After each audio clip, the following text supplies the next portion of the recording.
All right, well, here's the top half of the Premier League standings. Arsenal now up to second place, 2 points behind Liverpool, and that is making our Stevie Nicol feel very, very uncomfortable beside us. But at the moment, let's welcome in Frank Leboeuf, our world champion, and of course, Nedum and Noah. Talk about a sight for sore eyes. But Stevie, let me quickly start with you. You say it doesn't make you feel uncomfortable. Arsenal gaining ground on Liverpool. Is this a statement win from the Gunners?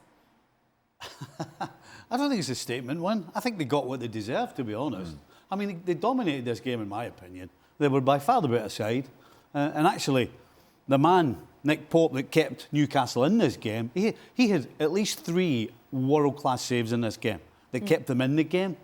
But unfortunately, the man that kept them in the game cost them 2 points right at the end because he made a complete and utter mess of the ball that was floated in. But if you take that away, what is he doing? Trying to play out from the back? Newcastle couldn't breathe. They hadn't been able to breathe for about the previous 20, 25, whatever minutes. And all of a sudden, in the 94th minute, he's trying to rush and play a ball to, I don't know who, because there was nobody up front. And it ends up costing them. So, listen, if you look at the big picture, Arsenal deserve to win this game 100%. Nedum, is that how you see it as well? Yeah, that's exactly how I see it. And I think it's good that Stevie mentioned that point for Pope when he tries to make that quick counter-attack. And he did one previously from a throw. But it's just not the right time to be doing it. Newcastle were under so much pressure for probably the last half hour of that game, if not longer. So maybe he's just trying to take the sting out of the game a little bit. But, you know, it's just a reminder for the way that football is. Because he was great for every other minute in the game. He was great. But those last 2 minutes, some of the decision-making, it's cost his side. And as you saw from that set piece where they scored at the end, he was nowhere near being close enough to come out to get it, but he's thinking, I need to impact it, but he needs to just sort of deal with that in a different manner. And those little mistakes that make such a big difference into, you know, we're talking about Newcastle, to talk about Arsenal.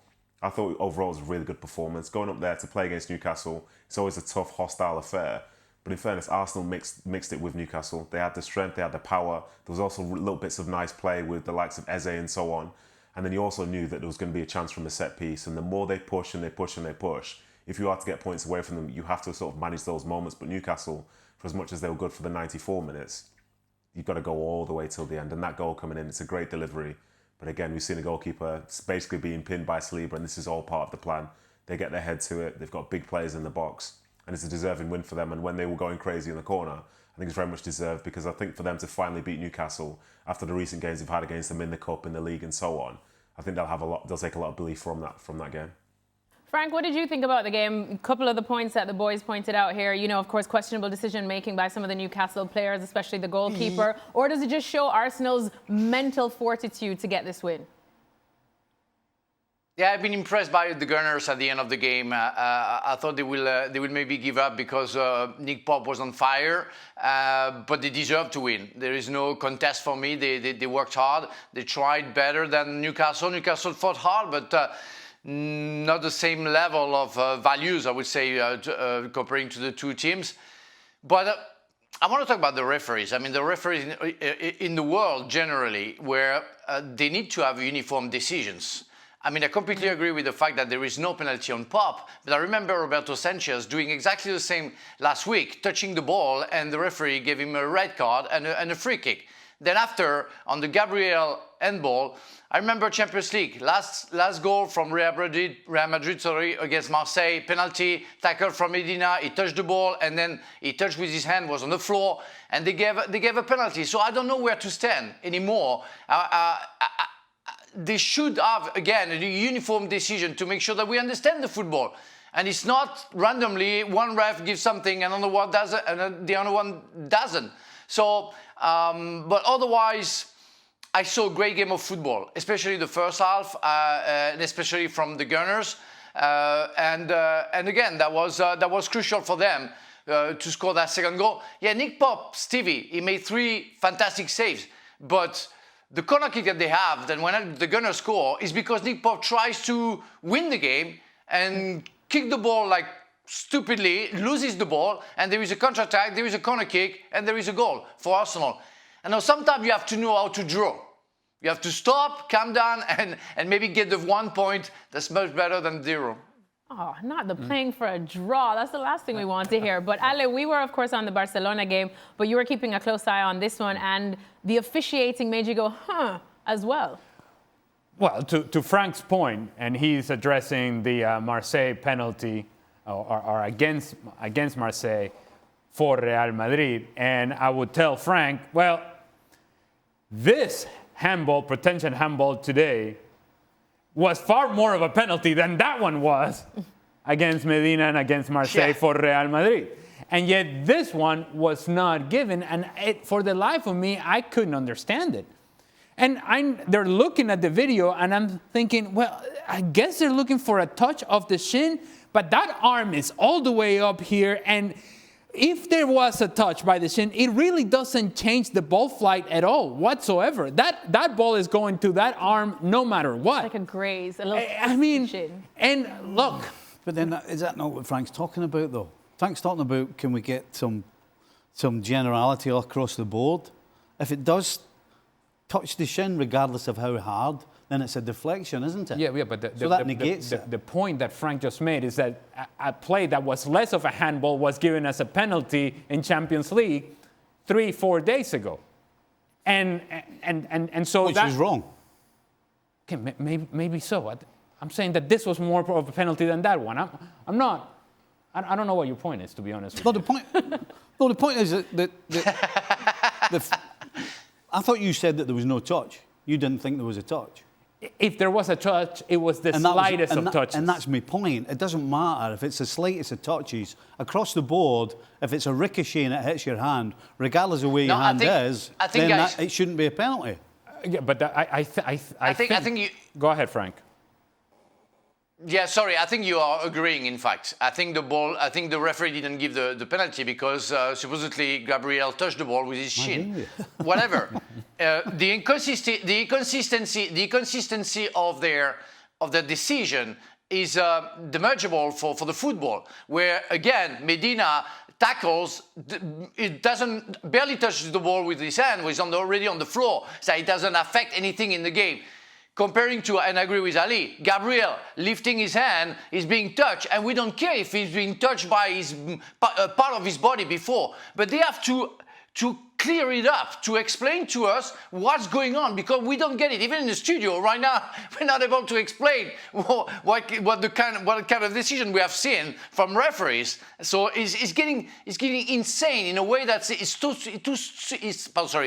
too stupid.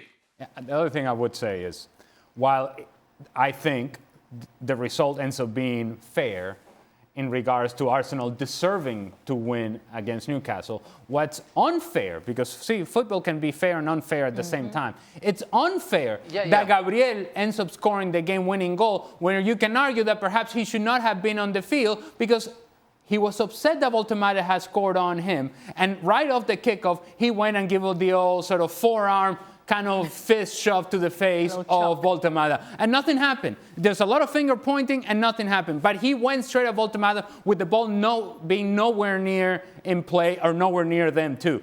So, look, you want to talk about fairness? There's no fairness in this game. Fairness doesn't account for anything. In the end, Gabriel goes home with 3 points, celebrating, scoring a game-winning goal, and Nick Voltemade sitting in the bench going, we just lost again. Siempre a mí. Siempre a mí.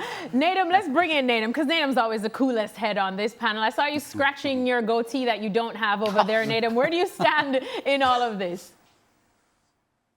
In regards to the refereeing decision, I think I'm with Frank in the fact that you want the referees to almost educate you in terms of like what we're supposed to see, because for as much as we've played the game, we don't know every sort of line of that rule book as such. But with the handball, I think essentially the issue comes because the referee didn't give it. I reckon if the referee did give the penalty, I don't think they would have said we're going to overturn it. But instead, they're looking for a grace to confirm the referee's decision as such. And it did feel strange in the time because you're sort of thinking, well, was that right? Was that wrong? But to go the other way and to give credit. So for the penalty, the one on Gyökeres, I didn't think it was a penalty, but I only thought that after they confirmed that something was to be looked at. I did not see that touch to start with. And then the moment they said that the touch is there, it changes your perception of it. And I think the way that they described it in terms of like Pope touched the ball first, then the man, all of a sudden I can buy into that a bit more. But it's one of those deciding things where Arsenal fans will be adamant it's a penalty, Newcastle adamant that it's not. But the handball one, I think the one in Marseille Real Madrid probably feels a bit different if my memory serves me right in terms of the referee giving the decision. But on this time, because the referee didn't give it, I think it would have taken a lot for him to go the other way. So it's a bit confusing, but essentially, I think in the end, fairness sort of reigns in some ways. So is Nedum saying that for him it was a penalty or not? Because there was a lot of coming and going, and I don't know that you took an actual position. What I was saying, Ali, I was talking about process, Ali. I was talking about process. Because the referee didn't give the penalty, the decision is harder to overturn. Whereas I think if he did, they'd probably say the opposite. So I don't think it's a penalty because technically speaking, it's brushed his leg. But he's very, very lucky in the fact that it has brushed his leg because it's so minute, as you guys say. But if we say that every time it touches his leg, it shouldn't matter, before you know it, there'll be some penalties being given, which again, we probably not agree with. So I'm okay with it, technically speaking, according to the law. Oh boy. Technically speaking, trust Alexis, the process is what I say, So what they need to do then, they all need to get together and make a rule. I mean, how difficult can it be that we just unilaterally go, right, if the ball ricochets off, a part of your body then hits your hand regardless, it's not a penalty. But if it doesn't, it is. I mean, is that so difficult? I mean, the Real Madrid one, we all know is completely wrong. We all know that's completely wrong. But at least let's get to a position where we know exactly what is and what isn't. Stevie, regardless of whether we argue whether we think it's right or wrong. If we say, right, this is what's going to happen if this situation happens, whether you think it's right or whether you think it's wrong, this is how the game's going to be refereed. And then at least we kind of know what is and what isn't, regardless of our own opinion whether it should or shouldn't be. Stevie, football has always been a game of interpretation as well, you know, so it's very hard to be strict and formal. But when you see an action like Gabriel, you cannot deny, and I'm sorry, the coolest guy in the panel today, you know, that I'm sorry, you're wrong, my dear, because it's obvious. And we don't care, and he's been touched by another part of the body. It's absolutely obvious. Why, you didn't see the handball? Yeah, I take an appointment with you for the eye doctor. You didn't see the handball. My whole point is that in the game today, never ever before has there been such confusion about something. No. Never before. We at least had good ideas and we accepted things. Now, I mean, the four of us have got 1,000, maybe 2,000 games between the four of us. But we all are not quite sure what should and shouldn't be or is or isn't. I mean, that's ridiculous. I would invite all of you to take Nedum's approach to this. Clearly, he's far more relaxed about all of it. Just trust the process. Trust the process. Right. Trust the technicalities. Right. We'll be good. It's fine. Trust the it's process. good. Trust the process. Yeah, but we love you.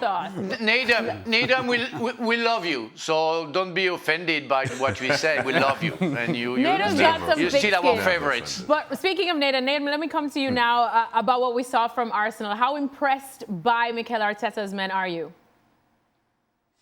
Yeah, I'm very impressed, to be honest. And I think one of the more impressive parts about it was the fact that there were key players who say weren't playing, like Odegaard, the captain, for example. You know, in years gone by, you've seen Ben White sort of dominate on that right-hand side. I thought Mosquera did well, apart from, you know, giving away the corner that led to the goal. And you can see the sort of opportunities that they have in midfield as well. Martinelli coming off the bench. You've got Moreno coming off the bench. You've got, like, Madueke essentially is coming in a few weeks as well. So that depth is really interesting because I thought previously with Arsenal, the depth that they had was one whereby when one or two players stepped out, you saw a complete change in how they played. They didn't feel as dangerous, didn't feel like the same sort of side. But it seems at the moment, whichever 11 he puts out, you know the job that they're going to do. You know, you're talking about Miles Lewis-Skelly, a youngster coming on who's an England international to replace an Italian international. You've got options at the back, you know, you've got options in midfield, and it can look however it needs to look. Eze, for example, someone starting off his career at Arsenal as well. So I was impressed, and I think going up to Newcastle, and this is like a longer piece as such, but historically Arsenal were known for their soft centre.